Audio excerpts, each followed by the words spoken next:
Why is the...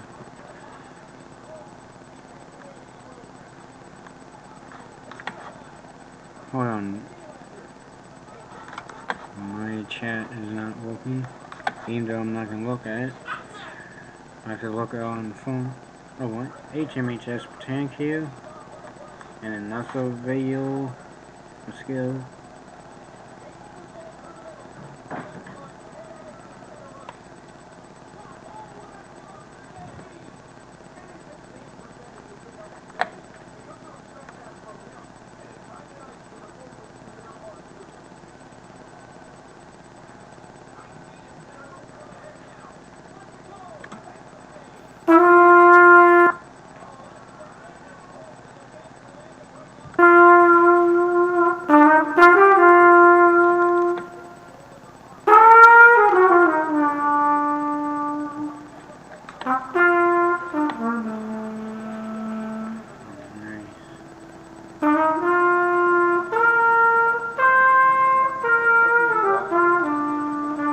About SS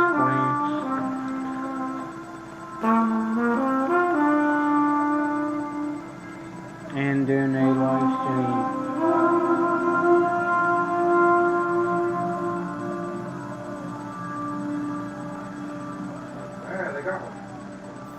On the night of July 25th, 1956, Captain Baron Raoul de Baudillon of the French liner Ile-de-France couldn't believe his eyes as he stepped to the windows of his bridge and looked out at a wall of fog so thick that he couldn't even see his liner's bow or foremast. Only a few hours earlier, the Ile-de-France left New York Harbor with 940 passengers bound for a routine transatlantic voyage. As the tugboats guided the 30-year-old liner out of her berth, another ship, the Swedish liner Stockholm, was also maneuvering away from a nearby pier. With 534 passengers, the modest liner, bound for Gothenburg, Sweden, followed the Ile down the Hudson. Once they passed the Narrows and said goodbye to their harbor pilot, the Ile-de-France increased her speed a full 4 knots faster than the Stockholm and left the smaller liner in her wake as she sailed for Le Havre.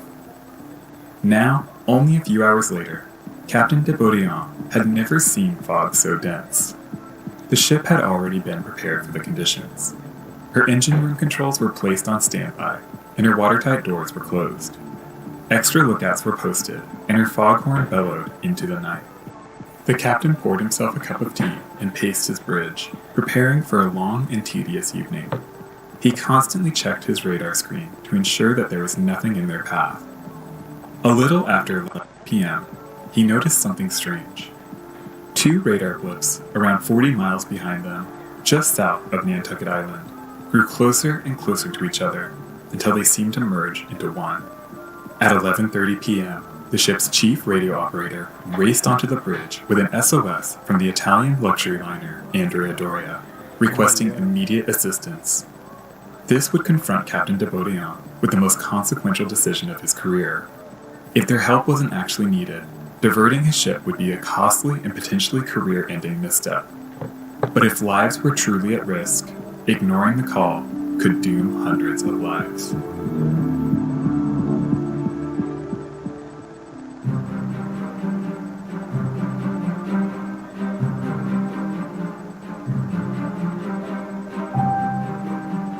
At the turn of the century, the Compagnie Générale Transatlantique, also known as the French Line, found itself at a bit of a crossroads. The feverish competition between British and German shipping lines to build larger and faster ships seemed to leave little other space in the market. Similar to the White Star Line, the French Line realized the feverish competition between British and German shipping lines to build larger and faster ships seemed to leave little other space in the market. Similar to the White Star Line, the French Line realized that competing for speed was a heavy investment that seldom paid off. Likewise, between the British Olympic class and the German Imperator class, size was also becoming an increasingly difficult space to compete in. Instead, they returned to something that no other country could match: the unrivaled luxury of French culture. On April 20th, 1912, the 25,000-ton SS France sailed her maiden voyage, less than a week after the loss of the Titanic. Dubbed the Versailles of the Atlantic, The France was twice as large as the next largest French liner at the time, and significantly more luxurious than her competition. Inside SS France looks amazing. She was also technologically modern, powered by Parsons steam turbines that could achieve a competitive 24 knots.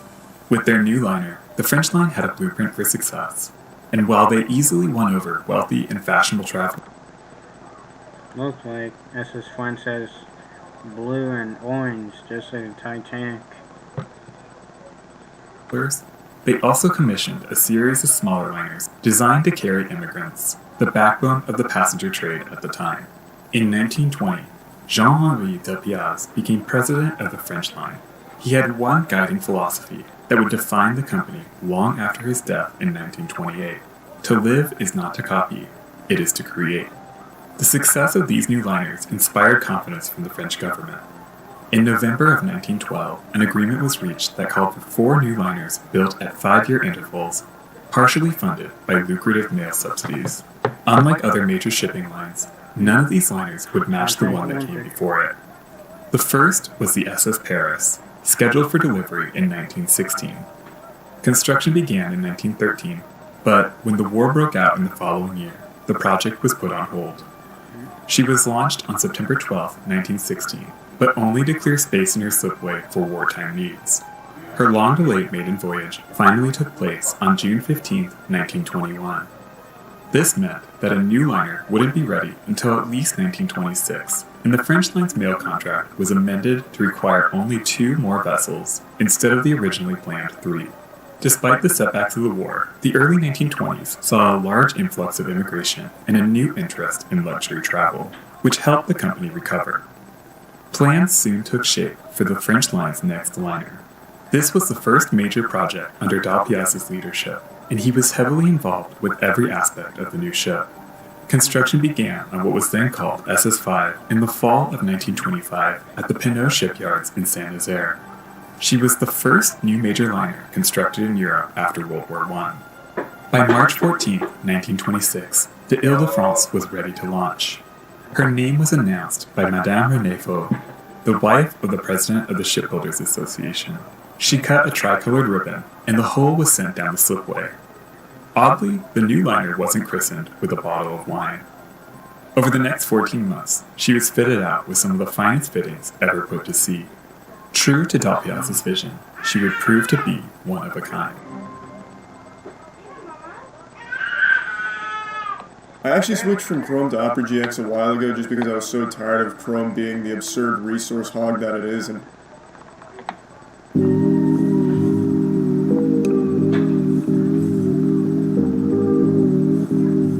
prior to World War I, passenger ship interiors were modeled after the great houses, chateaus, and palaces of Europe. This grand style of ornate wood carvings, gilding, and lush ornamentation was designed to make seaweary travelers feel like they were staying at a grand hotel on land. But by the mid-1920s, new artistic movements were gaining momentum all across the continent, and classic pre-war styles increasingly felt outdated. The Ile-de-France was the first ship to fully embrace these modern movements.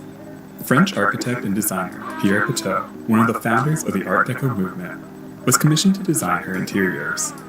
The radical new Art Deco style brought together fine craftsmanship and rich materials in an exuberant celebration of luxury, glamour, and faith in social and technological progress. One of the best examples of this departure from tradition was her first-class dining saloon, the largest afloat at the time. Radically simple for almost any major liner, this space measured 88 feet or 26.8 meters wide, 29 feet or 8.8 meters high, and up to 144 feet or 43.9 meters long. The room was illuminated by 112 rectangular Lalique fixtures and paneled in 3 shades of gray marble. It could seat up to 700 passengers and was accessed by an angular grand staircase framed by rectangular columns. The centerpiece of the room was a chromium sculpture shaped like a fountain, but instead of spouting water, it was illuminated from below with brilliant light. Great care was taken to create subtle harmony throughout the ship. 36 different types of wood were used to give natural finishes to her grand spaces. Her spacious first-class cabins were some of the finest accommodations afloat. Many of her suites featured actual windows instead of portholes, and several cabins featured private bathrooms. Her second-class spaces were comfortable and stylish, if not slightly utilitarian. Third class, on the other hand, was basic. Still, it offered a safe, clean, comfortable, and affordable way to cross the Atlantic for students and those traveling on a tight budget. After 33 months of construction, the 43,153-ton Ile-de-France was completed. She measured 791 feet, or 241.1 meters in length, with a beam of 91 feet, or 27.7 meters. She could accommodate 1,548 passengers, with 733 in first class, 399 in second, and 416 in third. She was powered by 32 boilers feeding steam turbines that drove 4 propellers to achieve a top speed of up to 23.5 knots. She was the first major liner built with oil-fired boilers, which would soon become the norm as the coal-fired pre-war ships were mostly all converted to the cleaner and easier to manage fuel. Her initial configuration featured 3 funnels, but only the first 2 served to expel exhaust from her boiler intakes. Her exterior was somewhat traditional, but she featured a new overhead gravity-operated lifeboat davit design, which kept her promenade decks clear. Her 20 lifeboats could accommodate 2,616 passengers and crew, more than enough for everyone on board. As she neared completion, the Ile was heavily publicized with elaborate brochures distributed by the French line, touting her luxury and modernity. With the interruption of the war, it had been quite some time since the public got a chance to marvel at a new luxury liner. Her maiden voyage began on June 22, 1927, though many of her first-class cabins were not even finished at the time. She was commanded by Captain Joseph Blanchard, a veteran of the French line.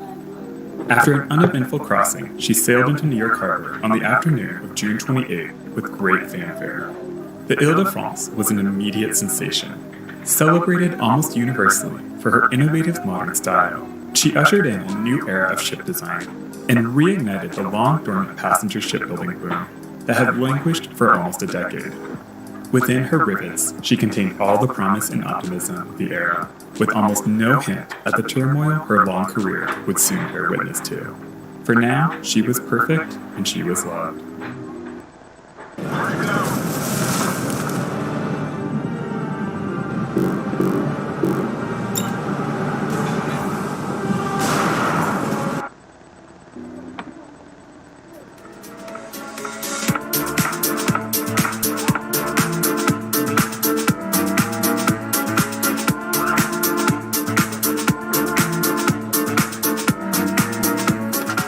The Ile-de-France's success helped catapult the French line to record profits in 1928. Receipts exceeded $1 billion for the first time, with more than half coming from their New York service, which carried over 90,000 passengers. By 1935, despite the turbulence of the Great Depression, the Ile carried more first-class passengers than any other liner afloat at the time, and frequently sailed with her first-class cabins completely sold out. She soon gained a reputation as a party ship and easily attracted wealthy Americans looking to escape prohibition. On one voyage, Ernest Hemingway, who was sailing in second class, was invited to dine in the first-class dining saloon. At a nearby table, Marlene Dietrich realized that she was the 13th guest and called out for someone to join them. Hemingway obliged, sparking a lifelong friendship between the two. The Ile was well known among the rich and famous as a fashionable place to see and be seen. Her captain, Joseph Blanchard, even became a bit of a minor celebrity himself in those days, as the liner continued to garner favor. During a live stream on YouTube, you can see I'm live on YouTube. I'm reacting to Vigo ship's newest video about SS France.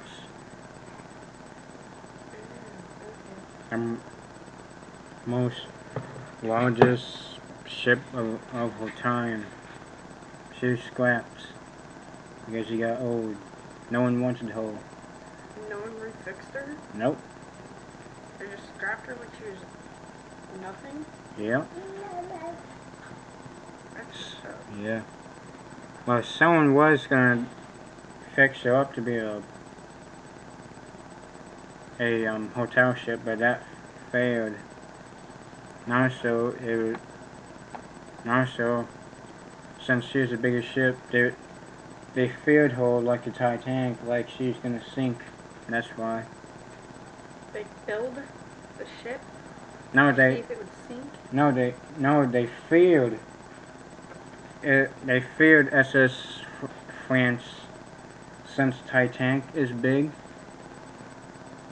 Since Titanic was the biggest ship on 19. No, that's Olympic. Titanic was the biggest ship ever. SS France is the biggest ship ever. So if they're gonna look at a bigger ship, they're gonna think it's gonna sink like Titanic. So that's why some people don't want ships that big. Well, holy shit. Well, holy shit. Favorable press, and his photograph frequently appeared accompanied by celebrity travelers. In 1928, she was equipped with a seaplane catapult on her stern, with two CAMS 37 flying boats that allowed her to deliver mail faster than any other ship, even those with faster service speeds. But the seaplanes proved costly and impractical, and were removed in October of 1930. The enthusiasm generated by the Ile-de-France fueled anticipation for the French line's next liner, which began taking shape on January 26, 1931. Known as just T6, this new liner would take every aspect of the Ile's success and expand on it. She would be the largest, fastest, and most luxurious liner ever built, a celebration of Art Deco design and nautical engineering. On May 29, 1935, the Normandy sailed her maiden voyage. While she was celebrated for her beauty and innovation, the Normandy faced There's Normandy, the one that looks like a weird 3D printed cruise ship. significantly stronger economic headwinds. Still, with the Normandy joining the SS Paris and the SS Ile-de-France, the French line finally achieved their goal of 3 large, fast, and totally unique express transatlantic liners. This triumph, however, would be short-lived. On April 18, 1939, the SS Paris caught fire while moored in Le Havre. She soon capsized and partially sank. Her wreck would not be removed from the harbor until after the war in 1947. This disaster was only a taste of the horrors to come.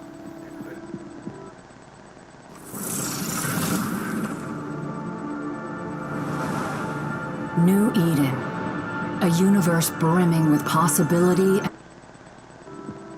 Adolf Hitler's all-out attack on Poland makes the long-dreaded European war a certainty.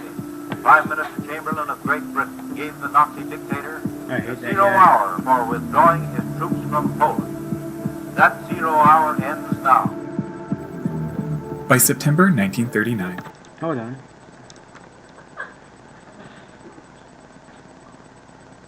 What? See? If you look at a picture I pulled, it looks like a messed up 3D printed cruise ship.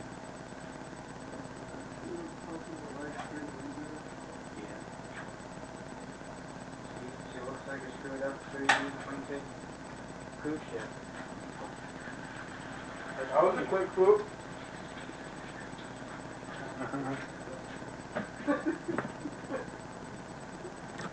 the Ile-de-France had carried more than 245,000 passengers on 346 transatlantic crossings, making her one of the most successful ships on the Atlantic in the 1930s.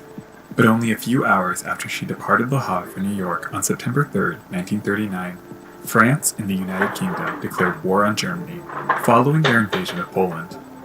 The Ile-de-France was the last civilian ship to depart France before the war. She sailed with 1,777 passengers, well over her normal capacity. Additional beds were hastily placed all over the ship to accommodate as many passengers as possible, mostly Americans desperately fleeing the inevitable war in Europe. The voyage was tense.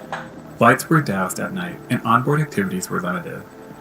She finally reached New York on September 9th. Safely in New York, the Ile's passenger services were suspended, and she spent the next 5 months sitting idle.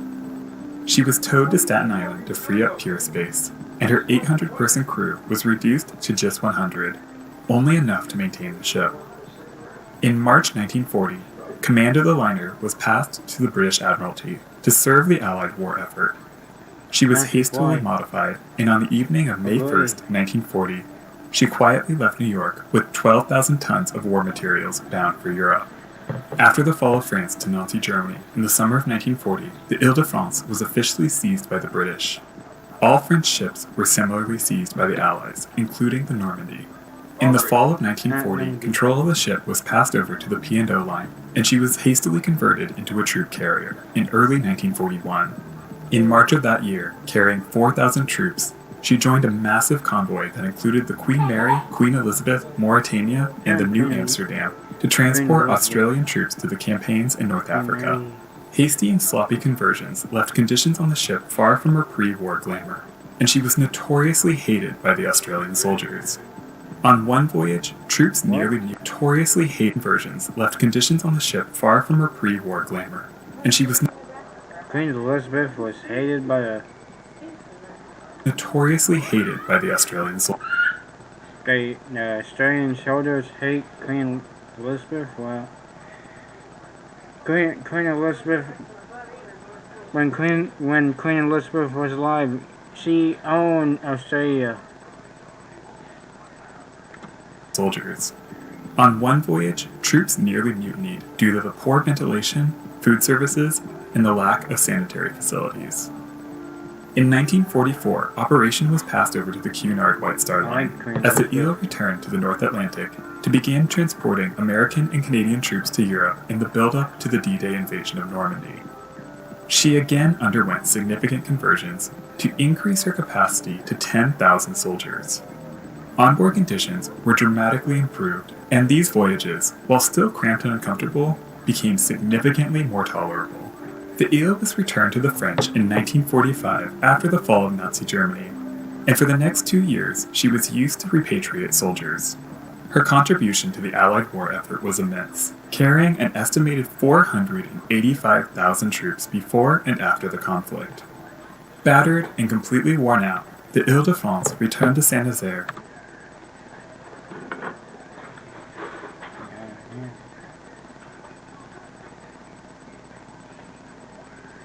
It was just like Olympic. Almost Olympic was going to be a hotel ship. But the guy was too scared to purchase Olympic. Since the Titanic disaster. Yeah. Not every ship's gonna sink. You have to wham into something to make it sink.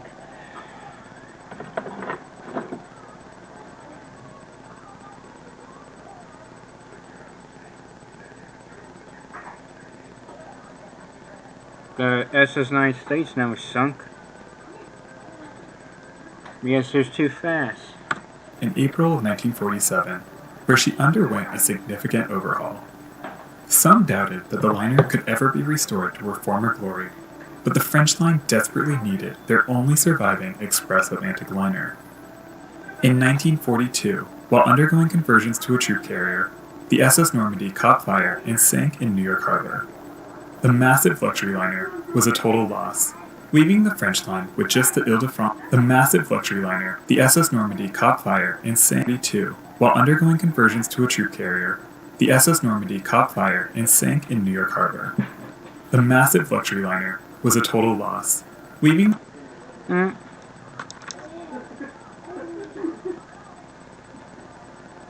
that's why you don't have messed up 3D plan ships. Because SS, while they was trying to make SS Mandan, the troop ship, she caught fire and sunk in the New York Harbor. While she's undergoing trying to be a troop ship. And that's why you don't build messed up ships. the French line with just the Ile-de-France and the German Europa, which was handed over as a war Not defense, but she looked messed up. operation, and soon renamed the Liberté to make up their premier transatlantic services. The Ile-de-France was significantly rebuilt in the 2-year restoration. Her 3 funnels were removed and replaced with just 2 larger and more modern funnels. Her whole paint scheme was modified to match the Normandy's, creating a sheer illusion at her bow. Her third-class accommodations were converted to the updated tourist class, and her interiors were extensively As a Normandy is a French liner. updated and modernized. Several art pieces from the Normandy that were in storage at the time that she was destroyed were installed throughout the ship. She re-entered service in July 1949, and once again she immediately proved popular with the traveling public, easily re-establishing her reputation as one of the most luxurious and fashionable ways to cross the Atlantic. She was just as popular after the war as she was before it, representing the best that ocean travel had to offer. Film Degrees at Full Sail University puts the tools in your hands to develop your artistic vision and become a creative storyteller.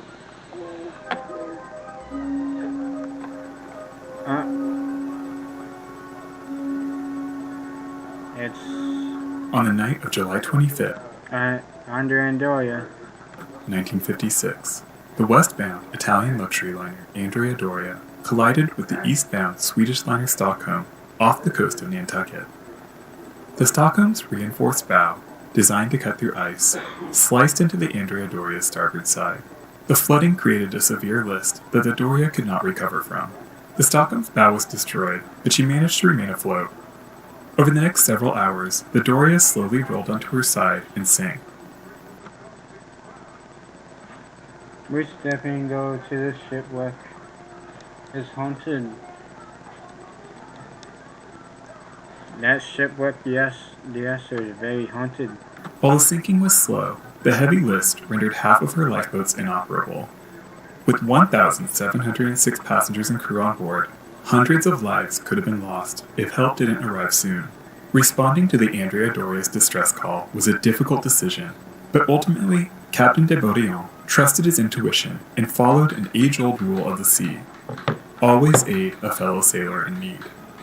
He ordered the Ile-de-France swung around to the west, and they raced for the unfolding disaster at their maximum possible speed.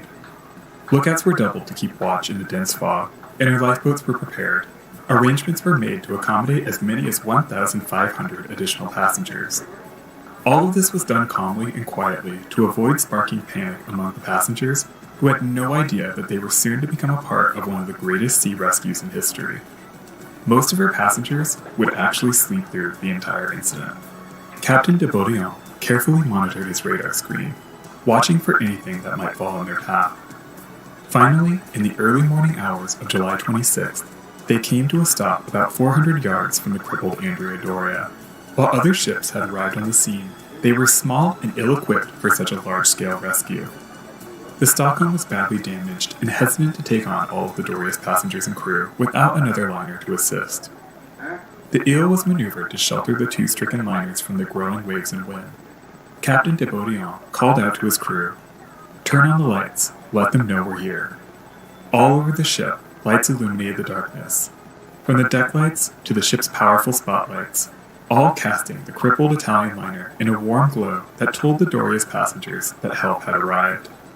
A number of the survivors distinctly remember the moment the huge letters on deck of the French ship lit up, reading Ile-de-France. Soon the Ile's lifeboats began ferrying passengers and crew off the Doria. The Ile-de-France received a total of 754 survivors. The rest of the 1,660 people rescued were taken on by the Stockholm and the other smaller ships. Between the 2 liners, only 46 people died, all during the collision. Once all the survivors were rescued from the sinking liner, Captain de Baudillon, eager to get injured survivors back on land, sailed immediately for New York. The captain and his crew were celebrated as heroes. The incident would go on to define the captain and the Ile-de-France, though it wasn't the only time the liner was involved in a rescue. In September of 1953, she saved 25 members from a sinking Liberian freighter called the Greenville. Despite the fame garnered from the high-profile rescue, the ship was rapidly aging, and with a new liner already under construction, the Ile's days were numbered. Imagine if you could design products as quickly as your ideas flow. She has an appointment with the scrapyard, but it's an appointment she'll never keep. For this is the last voyage.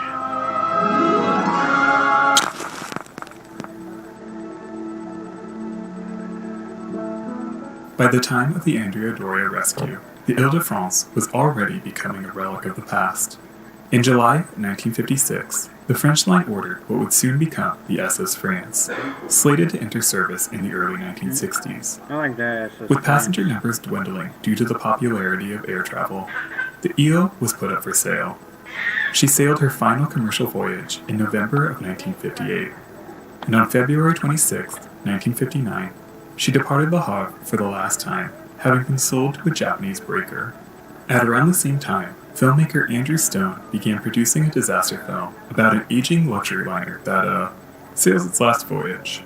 Stone wanted his film to look as real as possible, and the Ile-de-France was rented from her Japanese wreckers for $1.5 million to play the ill-fated liner. When the French line learned that their ship would be the star of such a film, they sued MGM to stop production. Filming was only allowed to move forward when the filmmakers agreed to change the ship's name and remove any identifiable characteristics. They, sort of achieved that. The iconic lighted letters on her deck, which signified salvation for the survivors of the Andrea Doria, were unceremoniously ripped from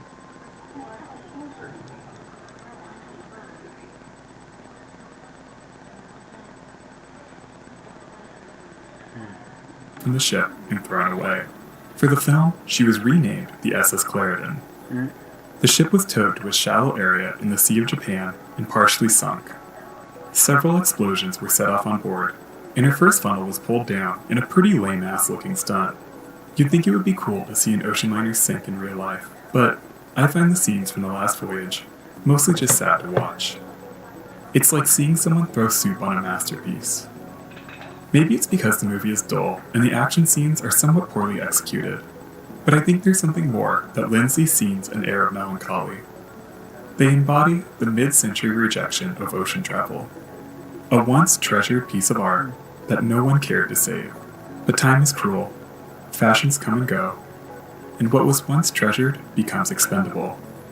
A cheap prop smashed to pieces for a movie most people probably forgot on the drive home from the theater. The Last Voyage was released in February 1960. The film received mixed but mostly negative reviews and ended up losing $551,000 for MGM. What was left of the Ile-de-France was towed to a scrapyard in Japan. By the end of 1961, she was gone. End of 1961, she was gone.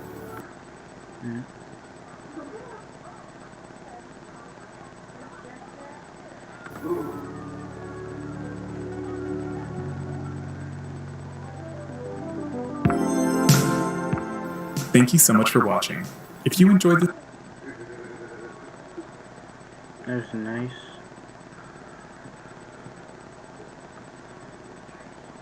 New videos will be uploaded.